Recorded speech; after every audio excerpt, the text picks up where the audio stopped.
Kumusta ka na after madrop sa Inebra? Medyo ano pa rin ba? May on cloud 9 ka pa rin ba? Medyo okay na. Nakapagbobo na.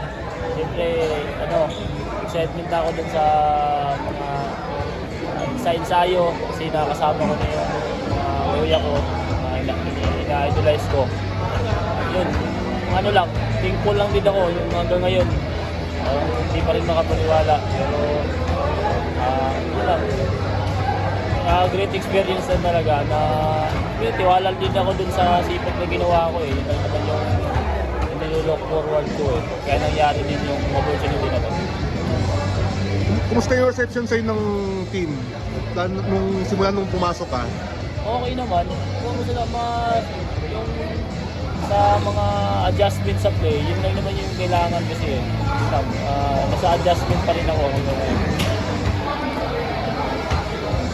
Saan ba may ano ka sa Pampanga? Ano bang nirelease ka na ba o nag-sign ka na? Ano bang mo? Na-release na ako. Ng Pampanga? Kaya nandito ko na sa sa roster. Ano ba yung magiging role mo rito sa team? Nagpasa dun sa mga tune-up games, practice? Yung paano ako maglaro. Siyempre yung hassle, yun lang. Siyempre, kung may opportunity na i-score, i-score. Kasi sayang gilobin sa naman yun kung sino makakawin. Yun yung gusto rin ko, may ma-open din na lang. Tapos dito na ilagay sa depensa talaga. Hassle talaga. Yung intention ng mga Ginebra fans, nararamdaman mo naman. Oo. Halos pag sa news feed ko, pag ako, puro mukha ko yung makikita ko. Nasasapawan. Sa pao na sila Scotty. Oo.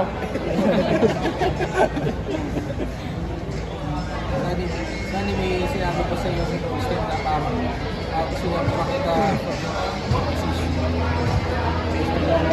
Siguro yung sa play adjustment kasi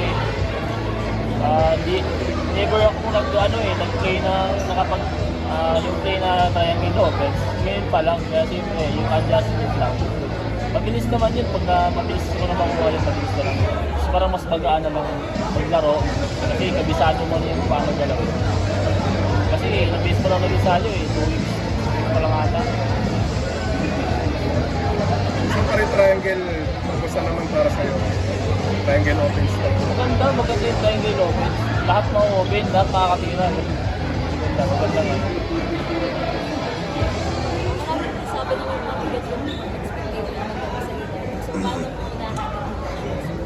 Wala, sanay na ako sa pressure. Sanay na ako, basta laban lang ako. Kung ano man yung hamon sa buhay. Hindi lang naman yun yung hamon sa buhay nung dumating sa akin.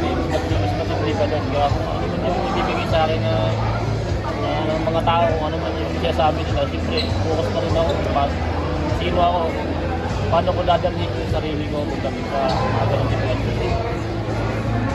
yung pinaka-strength mo na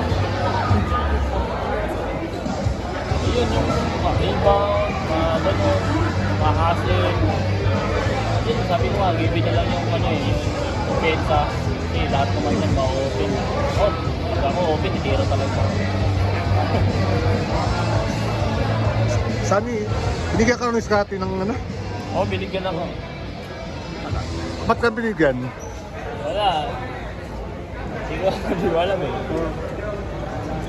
Pero naman, gusto naman yung, siyempre, sila Scotty, sila yung mga star nung Ginebra, kumusta yung relationship nyo?